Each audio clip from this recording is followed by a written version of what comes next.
Hey guys, welcome to Watchdog Central. I just want to make a video on paedophiles. Now, the reason I'm making this video is because I received an email yesterday from some Gary Glitter fan. Now, I stuck a video up on a paedophile who goes by the name of Gary Glitter. He was a famous singer in the 70s and 80s with a string of hits. And then in the 90s he was found with child pornography on his computer. And then he was found in another country with underage girls, having sex with them, 11, 12-year-old girls. Just a violent, well, just a sick bastard in my opinion. Now, I got this email. I'm going to read the email out to you and I'll touch upon points as I read it. I think this will be the best way to go down here. I think it's blatantly obvious that Watchdog Central has absolutely no knowledge or understanding of paedophilia. I'll give him that one because I don't know nothing about paedophilia. I'm not into that shit, but I presume the way he meant it was I have no knowledge of paedophilia in how they can be reformed or that kind of way. He has concluded that all paedophiles, including Gary Glitter, are incapable of reform. Now, I understand there's a lot of sympathisers out there for paedophiles. And also there's a lot of Gary Glitter fans out there who just doesn't make a difference what you say to them. They can't see past the music. They really can't. Now, I stated this in a previous video, but my views on are they capable of reform, I would have to say, in my opinion, I don't believe that a paedophile is capable of reform. But that's my personal opinion. If you disagree with it, fair enough, but that's my personal opinion. I'm sure there's a lot of people out there who agree that paedophiles who have images on their computer, thousands of dirty images of little anything from 1-year-old babies upwards, and paedophiles who go out and molest and have sex with 8, 9, 10, 11-year-old girls would be able to be reformed. I mean, if you believe that kind of thing, that they can actually be reformed, then that's your thing. Me personally, I can't see that ever happening. Then he states, the truth is the best scientific minds in the world are only just beginning to understand paedophilia, what causes it and how to prevent it. And they are basing their observations on actual evidence and research. So, I suppose it's like looking for cures for cancer or cures for, you know, other fucked up diseases. We have to wait until scientists figure out how to, I don't know, inject them with some form of a serum to make them better. Is that what we have to do? So we all have to have sympathy for these guys until scientists come up with some form of a method of curing them. I mean, that's the most ridiculous, repulsive thing I've ever heard of. It's pathetic. I mean, fair enough, you can sit down and you can analyse these dirty leech parasites for as long as you want. They're always going to, I mean, it's not going to stop, is it? They're still going to continue molesting children while we're waiting to get the serum or whatever method you're thinking of curing these bastards. It's a pathetic thing you're coming out with here. And then obviously you come in with the insults afterwards. As for this violent thug, so I'm going to go into the next part of the email, because he continued it in 3 separate emails. Continued, as for this violent thug, his observations are based on pure ignorance and blind hatred. I'll give you the hatred part. I definitely have pure hatred towards paedophiles. Based on pure ignorance, I wouldn't give you that. I'm not ignorant in any way. I believe that 99% of the population aren't ignorant towards paedophiles. They have hatred for them. I'll give you the hatred part for sure. And blind hatred. And yes, Watchdog Central.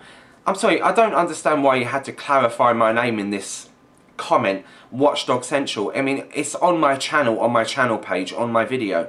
I'm pretty sure that they know that you're speaking about me here. And Watchdog Central is a violent thug.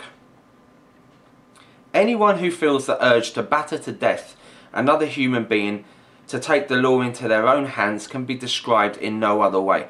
Now, I stated at the end of my Gary Glitter video that if I seen Gary Glitter walk down the road, I would probably grab hold, run for the guy and batter him to death. Now, when you're in the heat of the moment and you're talking about and you're riled up on something, let's say for example someone's just slept with your wife, or you've just found out that one of your best friends has grassed you up, snitched on you, you're probably going to come out with a comment like this: that dirty motherfucker, I tell you something, I get hold of that motherfucker, I'm going to kill him.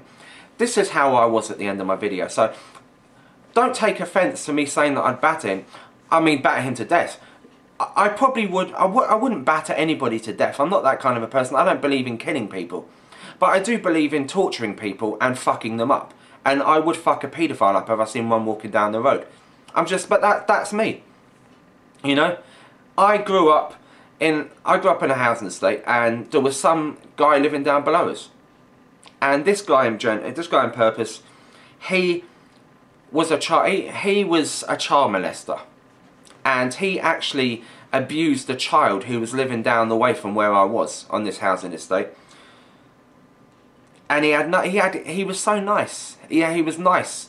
He was nice to people I knew. He was nice to members of my family. He was all nicey nice. He even used to come up and borrow things from us. And then one day we found out that he was a paedophile. And he molested a 5-year-old girl who lived down our balcony. Molested her. And this guy was so nice. He had children going in and out there on a daily basis. This is what paedophiles are like. They're nice. They fit into the community, and they're nice. You know, they're like terrorists. They don't bother the neighbours, but one day they'll just turn around and boom. That's what paedophiles are like. So I'm sorry, but I fucking hate them. I hate them with a passion, and my views won't change on this. And can be described in no other way. So yes, if you want to call me a violent thug, yes, I'm not a violent thug at the moment, but I could be one in the future. As for the rubbish about warped Gary Glitter fans, because I called the Gary Glitter fans who decide to stand by him warped. Because, I'm sorry, yeah, but if I found out someone who I idolised, even if he was a singer, guitar player, and I found out that he molested children, I'd cut all ties from him and I would stop listening to his music. That's how I feel. That's my opinion as well. Gary Glitter fans not caring about his crimes. Show me one comment from a genuine fan saying that I'm a fan of Gary Glitter's music. Of course you are. But I am appalled by his crimes. He fully deserves his punishment. I'm just stating that he had the ban lifted, which means he can travel anywhere he wants to now. And I don't believe that the ban should have been lifted on the guy. I believe that the ban should have stayed the way it was, to keep tabs on him. That's all I'm saying. I don't believe that they could just wander around and get on with it. That's my opinion. And this is the final part of the email. In my experience, almost without exception. Right, I'll go back to the beginning. As a Gary Glitter fan, I've read a lot of comments both for and against him. In my experience, almost without exception, the people who speak against Gary Glitter, people like watchdogcentral, are foul-mouthed thugs. I mean, there's not one part in this actual fucking 3 emails that he's actually, I think he's just stated one tiny little bit that he doesn't agree with their crimes. He's just slating me for threatening that I'd beat up a paedophile. But forget the fact that this he's actually had sex with 11-year-old girls, and that he was caught with disgusting photographs on his computer. Forget all that shit. But because I threaten to beat up a paedophile if I seen one, I'm suddenly the fucking bad guy, public enemy number 1. Execute me now. Jesus Christ. People like watchdogcentral are foul-mouthed thugs who fantasize about committing acts. Well, what about paedophiles who fantasize about committing acts on children? That's okay though. I tell you, these fucking Gary Glitter fans, some Gary Glitter fans, they are fucking warped. And I don't take it back. I fantasize about committing acts of extreme violence. First off, I want to clarify this. I've never been in a fight in my life. I've never ever been charged by the police for anything. I'm a good guy. I don't have a criminal record. I don't have one blemish on my fucking... I don't have a bad record at all with the police. So, calling me fantasizing acts of extreme violence because I said something in a fucking YouTube video, because I'm against paedophiles who molest children. That makes me a violent thug. Meanwhile, 99% of the Gary Glitter fans I've spoken to are polite, peaceful, friendly people. I'm pretty sure that if you went out and interviewed 99% of paedophiles, they'd all be polite, peaceful, friendly people. And then his final comment states, with a level-headed acceptance of Gary's crimes. And he goes, my final comment was, I know which company I prefer to keep. Yes, you prefer to keep the company of paedophiles. This is on the Gary Glitter's foreign travel ban lifted paedophile scum video that I put up. Feel free to go in and have a look at this comment. This is a typical Gary Glitter fanboy who will, regardless of what the guy does, I mean, he could go out and murder 10, 15 people tomorrow, abuse another 30 kids, and they still listen to his music. They still find him an inspiration. But hey, Watchdog Central's in the wrong. This is Watchdog Central, beaming out. Peace out, bitches.